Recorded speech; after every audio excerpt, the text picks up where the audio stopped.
O presidente Jair Bolsonaro publicou nas redes sociais uma imagem do despacho do advogado-geral da União, André Mendonça, junto com um texto que considera o porteiro o menos culpado. No documento, Mendonça cita a Lei de Segurança Nacional, os crimes de difamação e calúnia contra o presidente da República e determina ao procurador-geral que apure o vazamento de informações que tentam ligar o nome do presidente Jair Bolsonaro à morte da vereadora Marielle Franco e do motorista Anderson Gomes. O texto ainda menciona improbidade administrativa de servidores públicos que tiveram acesso ao processo sigiloso. O pedido ocorre após reportagem da TV Globo revelar que o porteiro do condomínio, onde o presidente possui casa, mentiu em depoimento à Polícia Civil ao afirmar que Elcio Queiroz, um dos suspeitos de cometer o crime, foi à casa de Bolsonaro. Diga, Vera. Então, era sobre isso que eu estava falando. A AGU não tem prerrogativa para determinar nada à Procuradoria-Geral da União. E eu perguntei isso para o ministro do Supremo quando eu vi esse ofício. Perguntei, a AGU pode ordenar algo para a Procuradoria-Geral da República? Em tempos de normalidade democrática, não, responde o ministro. Ninguém pode. Pode representar, informar, requerer coisas que digam respeito ao Estado brasileiro. E ao Estado brasileiro... Também, por extensão, a figura do presidente da República. Mas não há calúnia nem difamação na reportagem da Rede Globo em relação ao presidente da República. Tudo que ali foi informado existiu. O depoimento do porteiro existiu, foi corroborado em outro depoimento depois. A anotação mostrada, ela é factual e não se acusou o presidente de nada. Se informou que ele estava em Brasília. A reportagem, a gente comentou aqui, eu acho que ela foi prematura e foi falha ao não trazer os áudios e ao não trazer as perícias, mesmo porque a perícia foi concluída depois da reportagem, aliás, a toque de caixa. Mas ela não tem nenhuma difamação e nenhuma calúnia contra o presidente Jair Bolsonaro. O tom exacerbado da reação do presidente e do seu entorno a essa reportagem mostra a mesma coisa que a gente estava falando no primeiro bloco.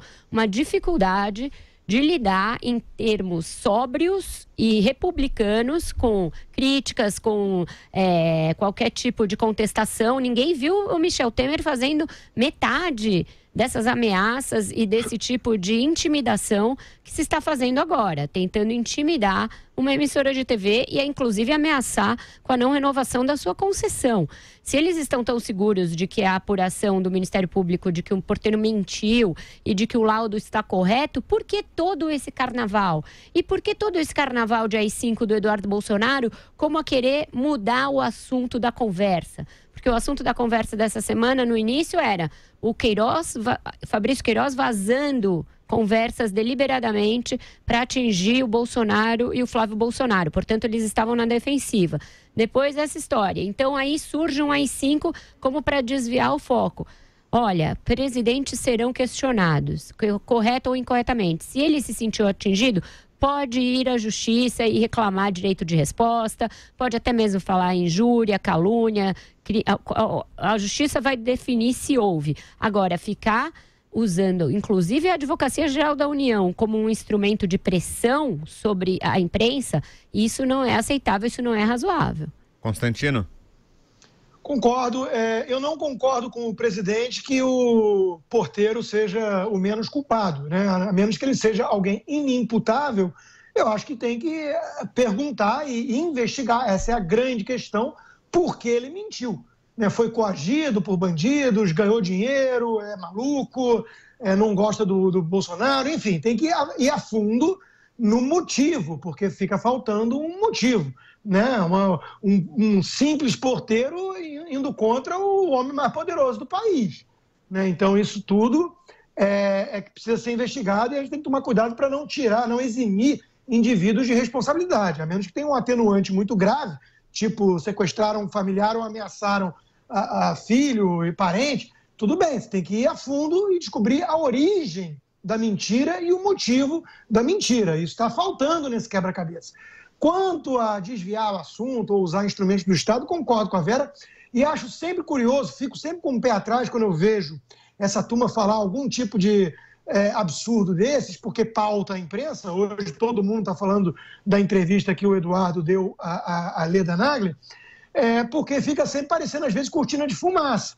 É tão absurdo, a gente tem tanta dificuldade de acreditar na estupidez alheia, mas tem um teorema em política que eu gosto. Aqui o Ben Shapiro também usa muito nos Estados Unidos, que eu esqueci o nome do sujeito, mas é o seguinte: tudo que você puder atribuir à estupidez em vez de malícia, em política, faça.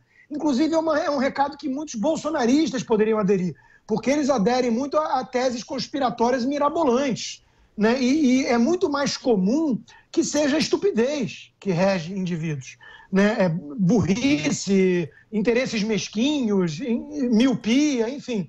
Isso é muito mais comum em política do que grandes planos arquitetados em salas fechadas por meia dúzia de gênios do mal, né? Então, eu acho que essa questão está mal explicada ainda.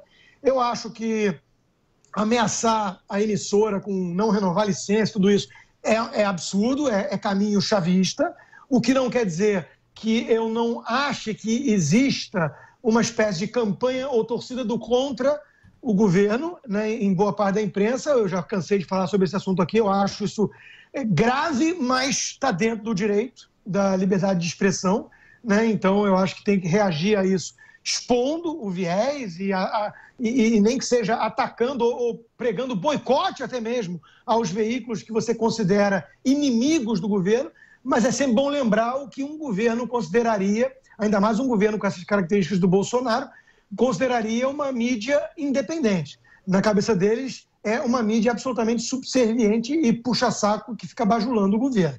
E são esses sites obscuros do bolsonarismo, né? Isso não é sério.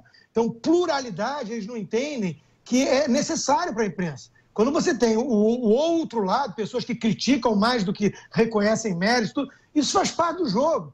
Eu acho que há mais torcida do que análise, muitas vezes. Acho. E eu estou dentro da imprensa falando isso e criticando, porque há pluralidade em vários veículos de comunicação. Então, é preciso entender o conceito fundamental de pluralismo, que é a mentalidade tribal de um lado e do outro, porque os petistas também falam que a mídia é golpista, né? Não aceitam. Uma coisa é falar em viés, outra coisa é falar que é um grande instrumento golpista na mão de uma elite maquiavélica que se reúne para derrubar o governo. Isso é outra história e muito conspiratória para o meu gosto. Você, Josias? Se eu entendi adequadamente, o advogado-geral da União, André Mendonça, ele pede para a Procuradoria-Geral da União, não Procuradoria-Geral da República, que investigue o vazamento de dados do inquérito sobre a execução de Marielle Franco. Esse pedido do advogado-geral da União, dirigido à Procuradoria-Geral da União, não da República, ele me pareceu baseado na lei da selva. É a mesma legislação que levou o ministro Dias Toffoli a instaurar na Suprema Corte aquele inquérito sobre fake news, que tem uma enorme aparência de gambiarra e serve para tudo, desde censura à imprensa até perseguição de gente que fica fazendo postagem na internet. Sabe-se que o Jair Bolsonaro está irritadíssimo com o Wilson Witzel. O presidente responsabiliza o governador do Rio de Janeiro pela goteira que derramou no noticiário essa informação sigilosa de que um porteiro tinha encostado levianamente o caso da Marielle no Bolsonaro. Mas o mau humor do presidente não parece legitimar a Procuradoria da União para investigar algo que se passou na Polícia Civil do Estado do Rio de Janeiro. Um órgão federal vai se miscuir na Polícia Civil do Rio de Janeiro?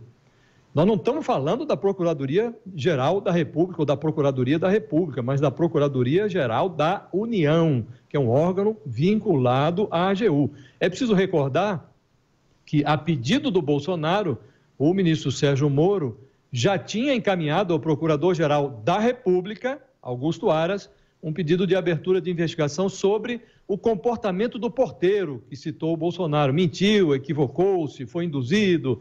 E o Procurador-Geral encaminhou esse pedido do Sérgio Moro para a Procuradoria da República no Rio de Janeiro. Esse procedimento já foi esquisito.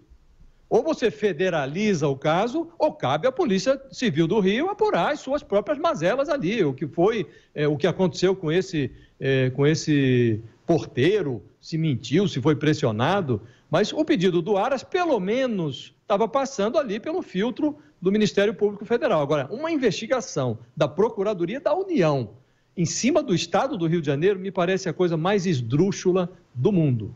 Fala, Vera. Eu quero agradecer ao Josias, então, por ter corrigido. Eu tinha entendido errado, estava achando mais esdrúxulo ainda, continua sendo esdrúxulo, mas pelo menos não é ele determinando algo ao Ministério Público. Então, faço a minha correção aqui do meu comentário anterior. Obrigada, Josias.